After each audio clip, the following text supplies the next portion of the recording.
Bonjour à tous, bienvenue dans Cult & Click, je suis Kerr, il est Bigby. Bonjour. Salut à tous, et on est là aujourd'hui pour parler de Game of Thrones, toutes les dernières news sur la saison 8 qui débarque en avril. On vous dira la date précise puisque maintenant elle est connue. Il y a eu un petit teaser, plein de petites infos, plein de petites indiscrétions. Pas de spoil, rassurez-vous. Et on va d'ores et déjà vous dire que pendant la vidéo, vous allez voir plein de photos de Game of Thrones, mais aussi toutes les photos promotionnelles de la saison 8 qui ont été diffusées cette semaine. Elles ne spoilent pas, donc ne vous inquiétez pas, hein, c'est des portraits de personnages dans des lieux différents, mais et voilà, il n'y a pas d'élément qui va vous spoiler, pas d'inquiétude. Voilà, et on va commencer par la première petite news. On va commencer par les dates. 14 et 15 avril chez nous sera diffusé le premier épisode qui sera diffusé sur OCS en simultané.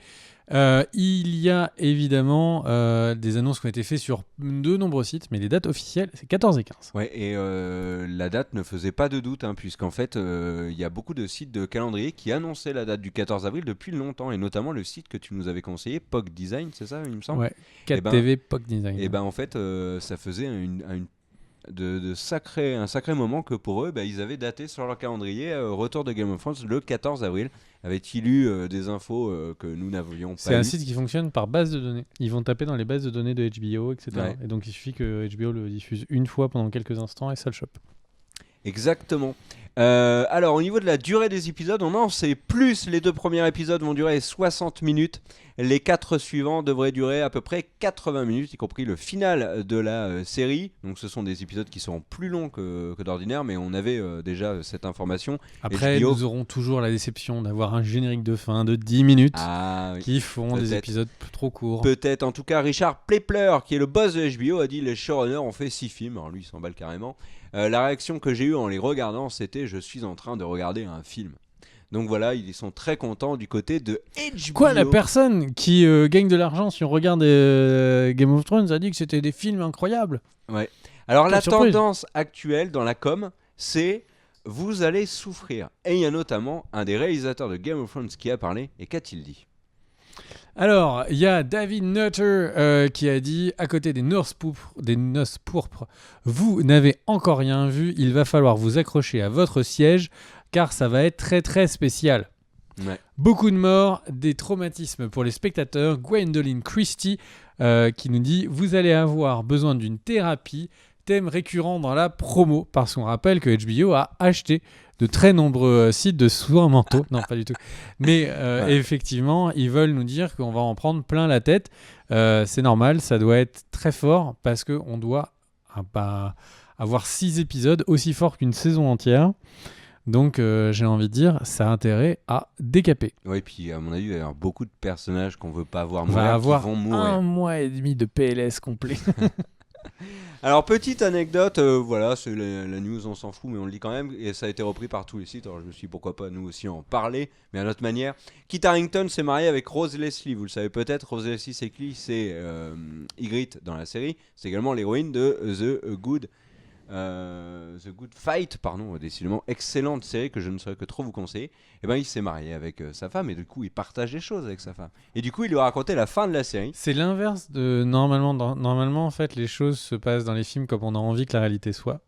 Et là, c'est l'inverse. Ouais, et C'est qui est beau. elle a boudé Rose Leslie, elle ne lui a pas parlé pendant une semaine. Oh le pauvre Kit Harington. Et maintenant, on va vous parler du teaser, donc du teaser qui a été apparu il y a quelques jours, teaser qu'on n'avait pas traité, donc là, on va juste vous résumer les informations autour du teaser. C'est un teaser. Alors, déjà, est-ce que ça fait partie de la série ? Oui ou non ? On va vous donner notre avis dans un deuxième temps. Mais d'abord, visiblement, le personnage de Jon Snow est assez centrique sur cet épisode, enfin sur ce teaser, dis-nous tout. En fait, tout est centré sur l'origine de Jon. Les voix off parlent énormément de ça. Et un des éléments, c'est bien évidemment son origine targaryenne et la véritable identité de sa mère. L'élément qui nous fait clairement penser, c'est la présence de la plume. La plume, elle a été posée par Robert Baratheon dans le premier épisode de la série sur le tombeau de Lyanna Stark, qui est donc la mère de Jon. Et la plume, en fait, c'était le cadeau qu'il faisait à Lyanna et qui était donc un symbole. Et en fait, à chaque fois qu'il revenait à Winterfell, il déposait une petite plume. On la voit largement dans cette vidéo. Il y a beaucoup de gens qui ont dit que c'était une plume de Bran, une plume de la corneille. Ça n'est pas du tout une plume de corneille. Et on voit cette plume une deuxième fois dans le teaser, puisqu'elle est gelée au moment de l'arrivée des marcheurs blancs. Qu'est-ce qu'on peut dire d'autre sur ce teaser? C'est pas le premier qui a un teaser comme ça. Comme tu l'as dit, on n'est pas sûr que ce soit dans la série. Nous, on a un avis, on le dira après. Dans les saisons précédentes, on avait déjà eu ce genre de petite teaser qui ne montre rien finalement de la série, mais qui nous intrigue beaucoup. Qu'est-ce qu'on peut dire d'autre sur ce teaser? Alors, on peut dire que, eh bien, on a Sansa qui, quand elle passe près d'une des statues, entend la voix de quelqu'un. Cette personne, c'est Catelyn. Catelyn qui lui parle des regrets qu'elle avait envers Jon. Puis ensuite, on peut supposer que c'est pour aider à inciter en fait Sansa à protéger son frère. Il y a également Arya donc qui apparaît, qui visiblement a agrandi parce que bon, il faut Mais quand c'est même marquant. Moi, je trouve que c'est marquant. montrer que le temps passe. Et évidemment, cette arrivée, ce souffle de glace, voilà. Donc généralement, dans les années 90, on mettait ça quand d'un seul coup, une diva s'apprêtait à chanter dans un clip. Mais non, là, c'est le petit souffle blanc des marcheurs blancs. Et du coup, qu'est-ce que toi tu en penses de ce petit souffle blanc des marcheurs blancs? Ça confirme finalement ce qui a été largement teasé et à n'en plus finir et qui est quasiment officiel maintenant, c'est que les marcheurs blancs vont attaquer Winterfell. Alors dans ce teaser, il manque quelqu'un, il manque Bran. Alors il y a plusieurs raisons. La première chose qu'on peut se demander, c'est est-ce que c'est une scène de la saison et du coup qui pourrait être une scène concernant Bran, c'est-à-dire que Bran a une vision ou une prophétie où il verrait en fait ses frères et sœurs dans la crypte. Comme dans la crypte, ils regardent leur propre statue, on peut penser qu'ils sont morts. Donc ça serait une vision annonciatrice de la mort de sa famille. Autre raison qui fait qu'il est absent dans ce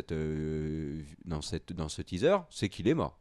Ça, c'est aussi une possibilité. S'il est mort, il n'est pas là, donc il est absent. Autre possibilité, il y a deux autres possibilités qui sont beaucoup plus cohérentes. La première, c'est que c'est un personnage qui est très à part, et Bran l'a dit dans la saison précédente, il a dit « Je ne suis pas Bran, je ne le suis plus ». Donc ça serait cohérent. Il avait mieux prononcé d'ailleurs. Ouais, ça serait cohérent qu'il ne soit pas dans le teaser si on s'arrête là-dessus. Après, à mon sens, l'élément le plus simple sur l'absence de Bran, c'est que Bran est beaucoup moins important que Sansa, Arya et Jon, et puis 2, il est en fauteuil roulant. Si dans le cadre de ce teaser, on voit par exemple Bran marcher, ça perturberait énormément les téléspectateurs. Et HBO a voulu faire simple tout en ayant ces voix off qui rappellent des éléments très précis de la série, et notamment quand Catelyn parle à Sansa, elle parle des regrets qu'elle a Tu veux dire d'avoir rejeté Jon. Ils n'ont pas réussi à booker Omar Sy pour pousser la bataille de Bran. Je ne suis pas d'accord avec toi. Je tiens à te le dire. Pour moi, Bran est plus important que les trois. Non, mais je parle Au médiatiquement. moins authentique, au même niveau. C'est un personnage à part quand même dans la série. Voire plus. Alors, qu'est-ce qu'on pense de ce teaser? Est-ce qu'il fait partie de la série ou pas? Alors, je vais vous donner mon point de vue. Pour moi, ce teaser ne fait absolument pas partie de la série. Ce ne serait même pas une scène de rêve de Bran. Pourquoi? Parce que les teasers précédents ne l'ont jamais été. En fait, si on regarde les teasers précédents, c'était des images où on tournait autour de dragons. C'était vraiment du teasing. Et là, j'ai l'impression qu'on a ça. Un autre point qui me laisse penser ça, c'est que j'ai l'impression que ce n'est ni tourné ni post-produit de la même manière que le reste de la série. Donc, encore un élément qui me pousse à penser que ça ne fait pas partie de la série. Et après, si je fais l'effort de dire mais oui, mais si, peut-être, etc., eh bien, mais si, oui, mais si, peut-être, le seul truc qui m'intrigue, c'est est-ce que le fait qu'on voit comme ça le souffle de marcheurs blancs dans les catacombes, est-ce que ce serait l'indice qu'en fait, les marcheurs blancs vont réussir à percer Winterfell en passant par les catacombes? Ah, c'est pas bête. Voilà. C'est une possibilité. Moi, je te rejoins, je ne pense pas du tout que c'est une scène de la série. D'ailleurs, dans les autres saisons, ils avaient fait des scènes un petit peu de ce style-là, avec des voix off aussi. Et les scènes n'avaient pas du tout fait partie de la série.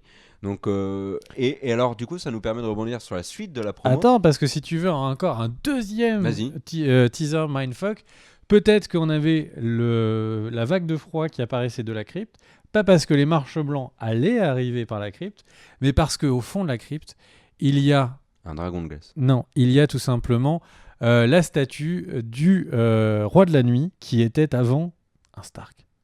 Et tu penses que du coup ça ferait glacer? Ouais, Non, pourquoi c'est une pas. manière lyrique Mais- de le montrer. Mais Bref, faire nous pop verrons. une wyrm mais de glace je n'y dans les crois pas. catacombes. Mais serait- tout serait ça pour pas dire, mal. je n'y crois pas. Je pense que Oui. c'est juste pour nous hyper. Et ils se sont dit, bon, les gens sont beaucoup trop chauds. Si on leur met un dragon, va y avoir des gens qui vont poser des journées au travail. On va juste leur mettre un petit teaser pour leur faire plaisir. Alors, vous me les mettez en costume, là, ces trois-là. Allez, devant les statues, ça marche. Bon, bah, Bran, du coup, t'es out. Allez, on met les trois, ils marchent comme ça, et c'est parti. Alors parlons maintenant de la suite de la promo et c'est là où on va pouvoir faire des parallèles assez importants entre Game of Thrones et Avengers. C'est que les créateurs de Avengers, donc les frères Russo et puis Weiss et Benioff, donc pour Game of Thrones, ont tous les deux la même volonté, c'est-à-dire ne rien montrer quatre. dans la promo. Ouais, enfin, je veux dire, les deux duos ont la même volonté, ne rien montrer dans la promo et se pose le problème du trailer. Alors avec Avengers, on le sait, les frères Russo ont dit, c'est que les 15 premières minutes du film, etc., ne vous emballez pas et tout, on veut rien dévoiler. Sur Game of Thrones, Weiss et Benioff ont expliqué qu'ils ne voulaient pas du tout de trailer pour la saison 8, mais qu'ils comprenaient que HBO avait la volonté de diffuser un trailer et que du coup ils allaient faire en sorte que ce trailer soit le plus réussi possible, que ça ne dévoile pas trop de choses, etc. etc. Donc il y aura un trailer, on le sait, mais maintenant, On voit juste un dragon qui tombe. mais maintenant, la promo de cette saison 8, elle a des armes pour être très efficace. Et ces armes, c'est quoi? C'est le teaser justement qu'on a eu. C'est-à-dire qu'ils peuvent faire très bien des teasers, mais sur d'autres personnages. Un teaser sur Cersei, un teaser sur Jaime, un teaser sur Tyrion. Mais pourquoi il serait dans la crypte? Mais non, pas dans la crypte, ailleurs. Mais du coup, il y a, que ce soit sur les différentes familles que l'on suit dans la série, ou que ce soit par exemple sur le roi de la nuit, il y a matière à nous faire patienter un bon moment. Et pourquoi pas même ne pas du tout nous montrer de trailer, même si on sait que dans les faits, il y aura un trailer. Mais ça nous permettrait de nous faire une promo qui est intrigante, sans rien dévoiler finalement sur la saison, et de faire monter la hype petit à petit. Tu penses pas que c'est une bonne solution, toi? T'as envie de le voir, ce trailer, ou tu t'as pas envie de le voir? Bah, j'ai envie de le voir, mais si il présente les 20 premières minutes de l'épisode 1. Oui, voilà, mais après, si ça en montre trop... Si c'est le teaser trailer de Dragon 3, j'ai envie de dire non. Ouais, je l'ai revu là après avoir Ah vu non, le mais film, c'est ouf à quel point il spoil tout. Le teaser de 20 secondes sur Twitter, tu sais, qui est en passé en pub par Universal, si je ne me trompe pas, Ouais. c'est la catastrophe, c'est Ça l'histoire montre- totale. ouais. C'est l'histoire totale en Oui, donc- ordre chronologique. Donc il faut se méfier des teasers, mais tu sais que j'ai regardé, alors, ça n'a rien à voir, on fait un petit hors-sujet avant de conclure la vidéo, mais là sur Netflix, il y avait un film qui m'intéressait. Et du coup je me suis dit, tiens, je vais regarder C'est la hors-sujet. bande-annonce. Et ben la bande-annonce m'a littéralement raconté tout le film, et après j'ai regardé le film, et en effet c'était ça de A à Z, c'était assez déroutant. Donc tout ça pour vous dire que, eh bien, on attend énormément de ce petit Game of Thrones des familles qui va sortir. En fait, je n'arrive même pas à croire que la série va se terminer. Il y a tellement d'histoires que je n'arrive pas à croire que ils vont réussir à tout clôturer. J'ai juste la sensation que ils vont clôturer l'histoire des marcheurs blancs. Est-ce que les deux qu'on voit là, il va leur arriver quelque chose? Déjà, j'ai dû me repasser les épisodes pour croire au fait qu'ils étaient ensemble. C'est passé tellement vite. Non mais vraiment, Mais puis moi, ça arrive tellement vite, ça. J'ai pas revu la saison 7, donc du coup c'est vrai que c'est un élément qui, pour moi, pour moi John est avec Ygritte. Tu vois, regarde la pour lente l'éternité. progression de Cersei par rapport à d'un seul coup John et Daenerys. Ouais. La glace et les feux. Et petit point, moi je suis très curieux de savoir pourquoi est-ce que encore et encore tout a l'air de tourner autour de la parenté de John. Alors je veux bien croire que c'est important parce qu'ils vont se dire on est de la même famille et ça va créer un moment de gêne. Mais le truc c'est que dans les faits, en quoi la parenté de John serait la réponse pour le trône de fer, les marcheurs blancs, etc. Est-ce que ça va lui donner des pouvoirs? Est-ce que ça va lui donner quelque chose? On va voir ça. En tout cas, tout ça pour vous dire que n'hésitez pas à vous abonner à la chaîne. On va couvrir de fou Game of Thrones. N'hésitez pas à activer la cloche pour pouvoir voir les vidéos parce que de nos jours, YouTube est assez facétieux. Un coup, il montre la vidéo, un coup, il montre pas. Et du coup, vous pourriez passer à côté de justement l'analyse du trailer que nous ferions. Ou il y a une vidéo qui sort cette semaine sur la saison 1, par exemple, et on va faire sur toutes les autres saisons et plein d'autres théories, plein d'autres Bon, allez, choses on sur Game of tease. La vidéo d'après la saison 1, ce sera sur la saison 2. On a vraiment fait des trucs incroyables et on refera surtout des récaps par personnage qui vont venir. On se retrouve pour une prochaine vidéo dans quelques jours, si ce n'est demain. Des bisous. Merci Karl d'avoir participé. Merci Daniel. Merci à vous. Et je prends la voix comme ça parce que je suis trop chaud. Allez, des bisous. Ciao. Let's go!